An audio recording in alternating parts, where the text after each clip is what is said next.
40년을 땅만 보고 살아온 한 어머니가 있었습니다.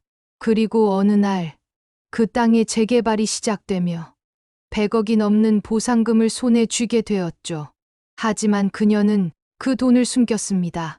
그리고 낡은 옷을 입고 새 아들의 집을 차례로 찾아갑니다. 그녀는 왜 그렇게까지 했을까요? 그리고 새 아들의 반응은 조용한 시골 마을, 그리고 100억, 경기도 외곽, 지도에서조차 잘 보이지 않는 작은 시골 마을, 도로 하나 없이 구불구불한 흙길 끝, 거기엔 허름한 슬레이트 지붕집 한 채가 덩그러니 놓여 있었습니다. 그곳에 사는 이는 76세의 김봉례 씨. 누구보다 조용하게, 누구보다 부지런하게 40년 넘게 땅만 보고 살아온 사람이었습니다. 해가 뜨기도 전에 지게를 지고 산을 올랐고, 비가 오면 비를 맞고, 눈이 오면 삽으로 길을 열며, 그녀는 오직 아이들 잘 되길만을 바라며 살았습니다. 아침밥보다 먼저 지은 건 논밭의 새벽 이슬이었고, 자기 옷보다 먼저 챙긴 건 아이들의 겨울 점퍼 한 벌이었죠.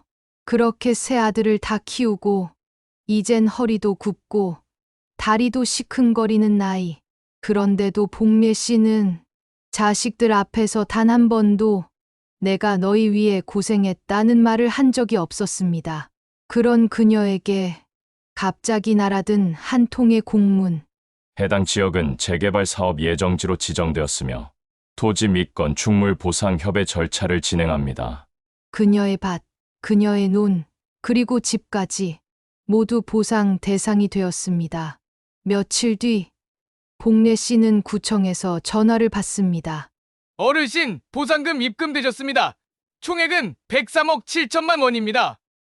그 순간 복례 씨는 말없이 창밖을 내다봤습니다. 흙먼지 날리는 마당, 거름 냄새 밴 오래된 고무장화, 그리고 거실 한켠에 아직도 붙어있는 세 아들의 초등학교 상장들. 그녀는 깊은 숨을 내쉰 뒤 서랍을 열고 낡고 낡은 옷가지를 꺼내 입었습니다. 찢어진 가방 하나, 창문도 깨진 손수레 한 대. 그녀는 집을 나서며 아무에게도 말하지 않았습니다. 그 돈 말야 누구한텐 축복이지만 누구한텐 저주일 수도 있어. 돈 앞에서 진짜 얼굴이 드러난다던데 나는 그걸 직접 보고 싶었지. 그날 복례 씨는 말 그대로 거지 행색을 하고 첫째 아들의 집을 향해 천천히 그리고 묵묵히 발걸음을 옮깁니다. 그녀의 낡은 구두는 그날따라 유독 더 무겁게, 더 깊게 땅을 찢고 있었습니다. 첫째 아들, 현실과 체면 사이, 복례 씨가 도착한 곳은 서울 외곽의 신도시 아파트 단지였습니다.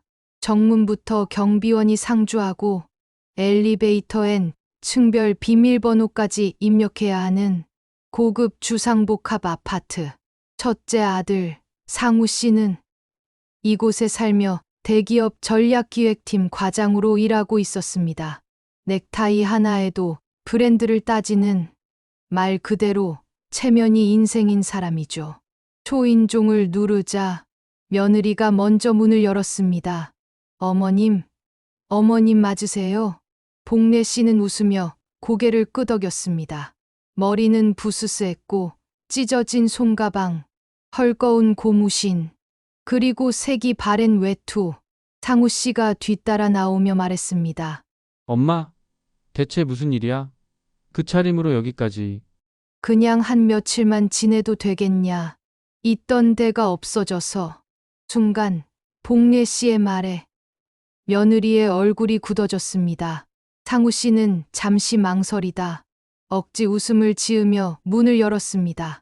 뭐 일단 들어오셔. 무슨 일인지는 좀 이따 얘기하자. 그날 밤 복례 씨는 작은 방 한켠 아이들 장난감 사이에 요를 깔고 누웠습니다. 문틈 사이로 들려오는 며느리의 속삭임. 당신 엄마 왜 저런 모습으로 온 거야? 나도 몰라. 근데 당분간 좀 불편하겠네.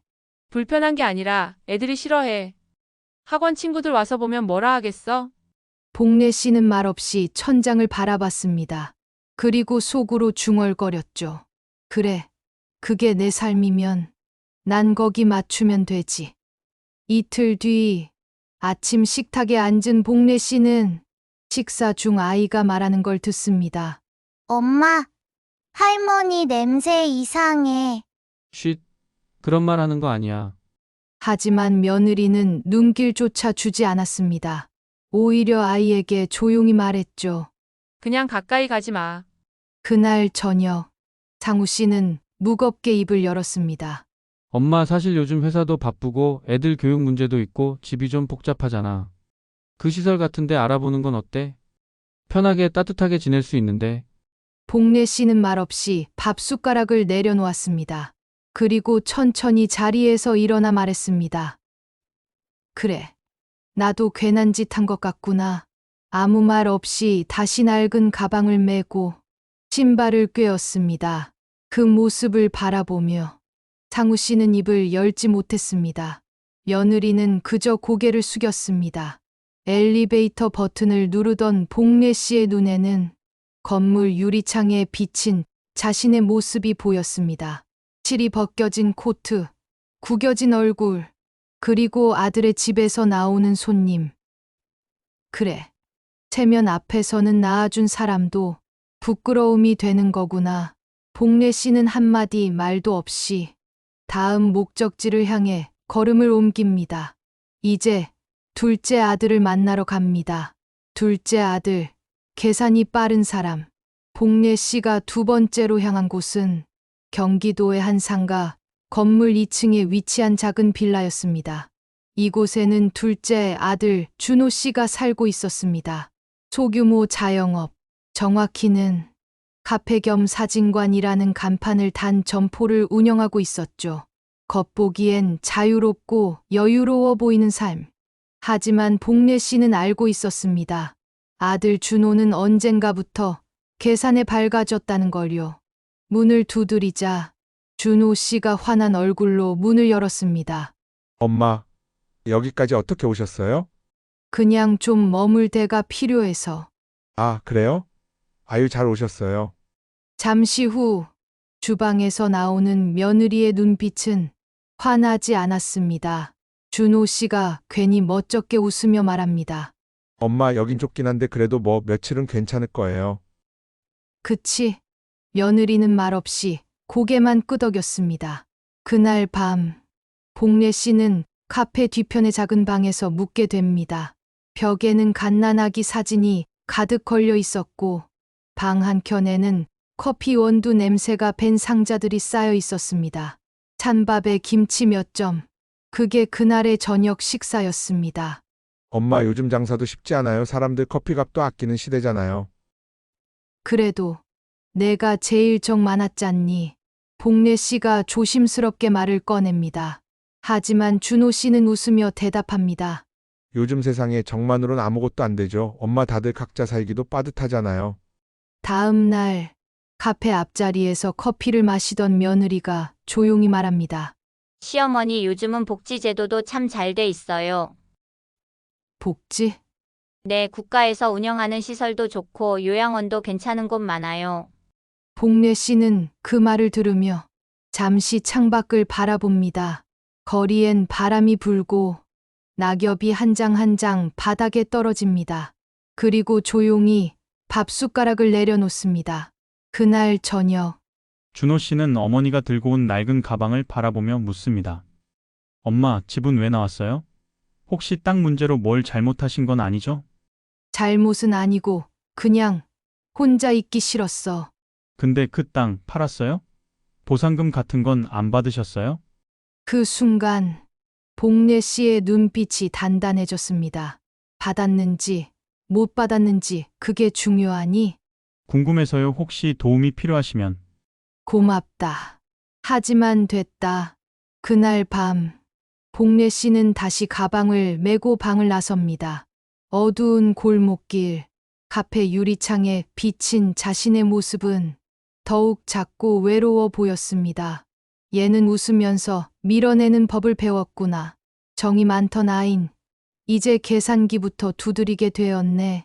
버스 정류장에서 기다리던 그녀는 주머니에서 접은 메모 한 장을 꺼냅니다.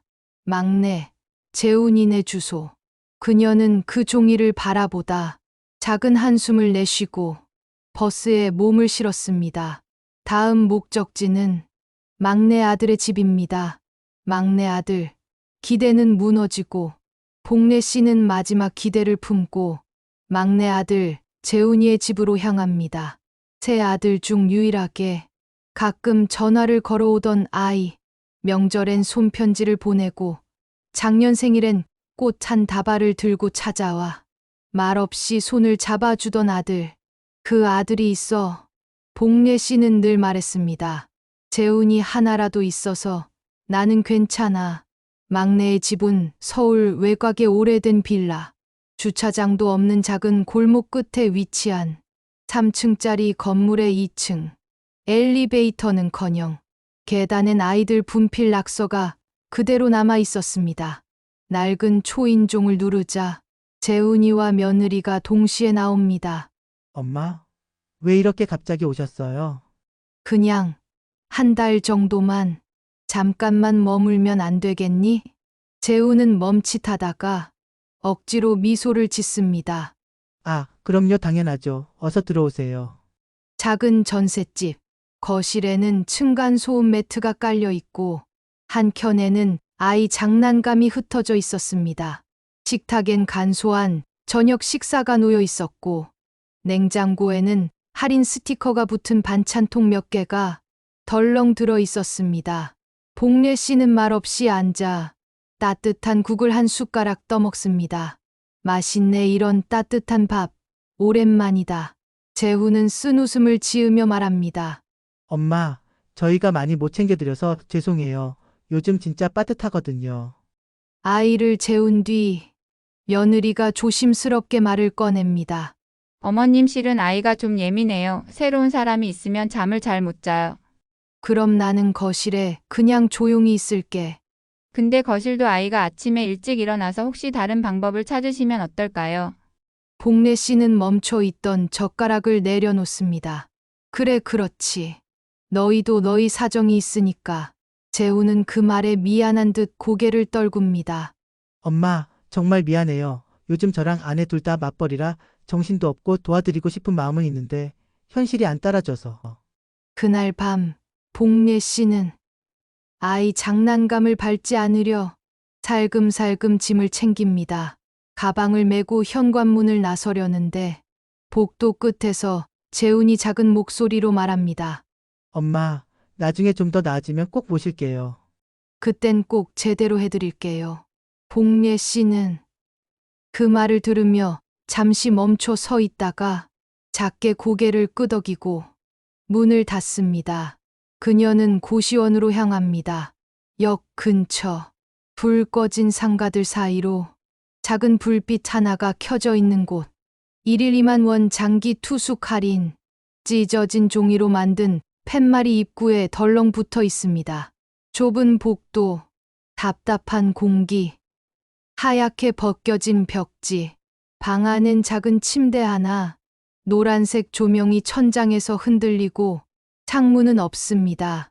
복례 씨는 가방을 내려놓고 잠시 숨을 고릅니다.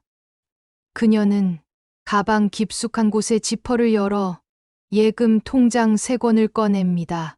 첫째 아들 앞에서 숨겼던, 둘째 아들 앞에서도 꺼내지 않았던 그 통장들, 합계 102억 8천만 원. 흔들림 없는 숫자. 하지만 그걸 바라보는 복례 씨의 눈에는 어떤 감정도 없습니다. 이걸로 내가 갈 곳을 사야 하나? 아니면 줄 사람을 다시 골라야 하나? 돈은 있었지만 줄 사람이 사라졌습니다. 따뜻한 말 한마디, 밥 한 끼 같이 먹어줄 사람 하나 곁에 없었습니다. 고시원 창 없는 벽을 바라보며 복례 씨는 눈을 감습니다.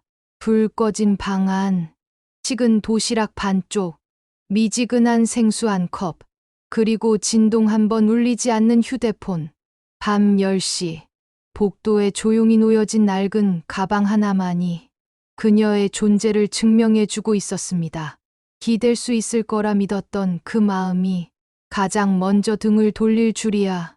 내가 자식 셋을 키운 게 세상에서 가장 어리석은 선택이었을까.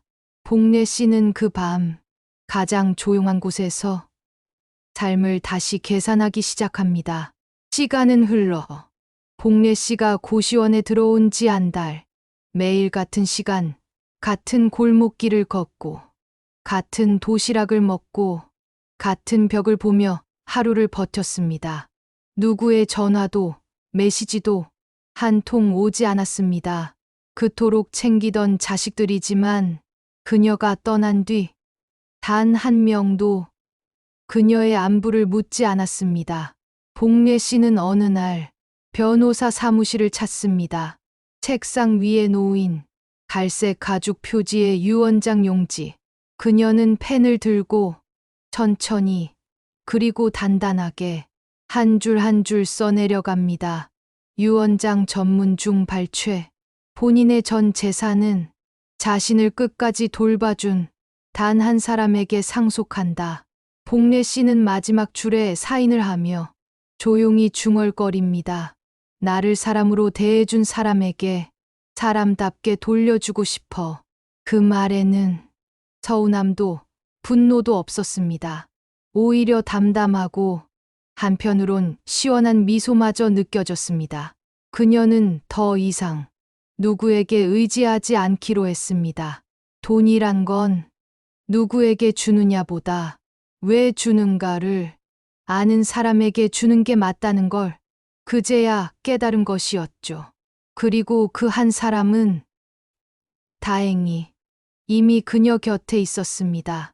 한 달 동안 단 한 번도 뭔가를 요구하지 않았고 말없이 그녀를 도왔고 식은 밥을 같이 나눠 먹으며 조용히 곁에 앉아 있었던 사람. 복례 씨는 마음속으로 말합니다. 진짜 가족은 혈연보다 마음이 먼저다. 복례 씨는 이제 받아야 할 사람이 누군지, 그리고 받지 않아야 할 사람이 누군지를 분명히 알게 되었습니다. 그녀의 인생 마지막 선택은 그 어떤 부유한 거래보다 단단하고 명확한 가치의 결정이었습니다. 복례 씨가 고시원에서 나와 작은 월세방으로 옮긴 뒤에도 그녀 곁을 늘 지켜준 단 한 사람이 있었습니다. 정미 씨, 평범한 요양보호사였고 주 5일 방문 돌봄 서비스를 하던 여성이었습니다. 하지만 그녀는 업무 시간이 끝나도 종종 복례 씨를 찾아왔습니다. 비가 오던 날엔 우산을 챙겨 들고 눈이 오던 날엔 미끄러울까 걱정돼 직접 반찬을 배달해 주곤 했습니다. 복례 씨는 처음엔 그 다정함이 어색하고 낯설었습니다. 이 아가씨는 왜 아무것도 바라지 않으면서 날 이렇게 챙기는 걸까? 하지만 시간이 지나면서 그녀는 마음을 열게 되었습니다. 함께 먹는 따뜻한 밥, 손등에 약 바르는 손길, 눈 마주치며 나누는 짧은 웃음. 그건 새 아들 누구에게서도 받지 못한 따뜻함이었습니다. 어머님, 아드님들은 요즘 연락 안 오세요? 응, 바쁜가 봐. 회사도 있고 애들도 키워야 하니까. 그래도 어르신 곁엔 제가 있잖아요. 잠시 정적 후 그 말, 고맙다. 그 말 한마디에 복례 씨는 오래도록 붙들고 있던 한 장의 서류를 꺼냅니다. 바로 유언장. 원래는 자신을 끝까지 돌봐준 사람이라 대상을 특정하지 않았지만 이제는 그 이름을 분명히 써야 할 때가 왔습니다. 그녀는 변호사에게 전화를 걸어 조용히 말합니다. 유언장 수정하려고요. 이젠 이름을 정확히 써야겠네요. 복례 씨는 떨리는 손으로 서명한 뒤 서류를 가만히 쓰다듬습니다. 유언장 일부. 본인의 전 재산 102억 8천만 원은 요양보호사 정미에게 상속함. 이유. 그녀는 내 말에 귀 기울였고 내 손을 잡아줬고 나를 사람 대 사람으로 대해 주었기에 그녀는 그 순간 마음이 참 편해졌다고 말했습니다. 돈이 많다고 외롭지 않은 건 아니야. 하지만 나를 진심으로 안아준 사람 하나 있다면 그 사람한텐 뭐든 주고 싶어지더라. 복례 씨는 그제야 진짜 가족이 무엇인지 알게 되었습니다. 혈연이 가족일 수도 있지만 마음을 나누는 사람이 진짜 가족이 될 수 있다는 걸요. 그녀의 마지막 선택은 가난하지만 따뜻한 손을 향한 가장 명확한 사랑의 표시였습니다. 이제 복례 씨는 홀로가 아니었습니다. 진짜 마음을 주고받는 한 사람과 함께였으니까요. 복례 씨가 세상을 떠났다는 소식은 일주일 뒤 변호사로부터 새 아들에게 각기 따로 전달되었습니다. 처음엔 믿지 않았습니다. 에이, 그럴 리가 설마 진짜야? 하지만 막상 장례식장 주소를 확인한 순간 세 사람은 동시에 경황도 없이 차를 몰고 달려옵니다.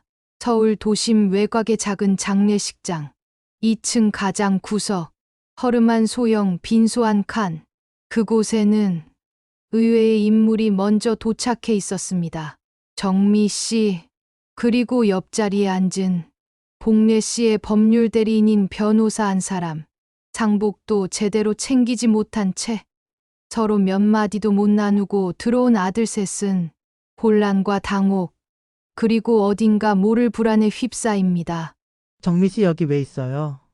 어머니가 저를 가족처럼 대해주셨어요. 변호사가 조용히 입을 엽니다.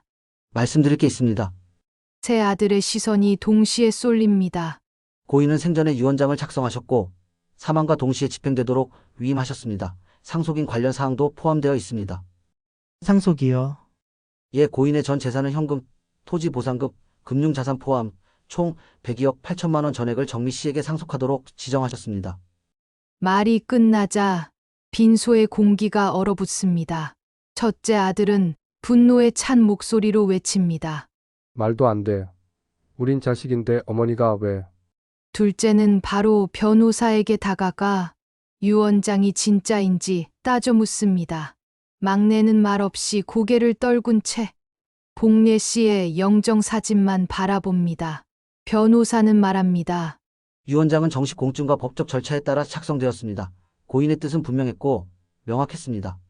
그제서야 첫째는 고개를 떨굽니다. 둘째는 입술을 깨물고 빈소 밖으로 나가버립니다. 막내는 사진 앞에 앉아 작게 중얼거립니다. 왜요? 왜 아무 말도 안 하셨어요, 엄마? 정미 씨는 한참을 말없이 있다가 작은 목소리로 답합니다. 그건 당신들이 먼저 외면했기 때문이에요. 가족이란 이름 아래 무심했던 새 아들은 이제서야 그녀가 얼마나 외로웠는지, 얼마나 애타게 기대고 싶었는지를 조금씩 깨닫기 시작합니다. 하지만 이미 늦었습니다. 그녀는 더 이상 그들의 말에 대답할 수 없습니다. 하지만 그녀의 마지막 선택은 그들에게 평생 잊을 수 없는 질문 하나를 남깁니다. 당신은 진짜 가족이었습니까? 가장 평범했던 하루가 가장 소중한 기억이 될 줄 그들은 몰랐습니다. 돈이 사람을 바꾸는 게 아닙니다. 돈 앞에서 진짜 본 모습이 드러날 뿐입니다.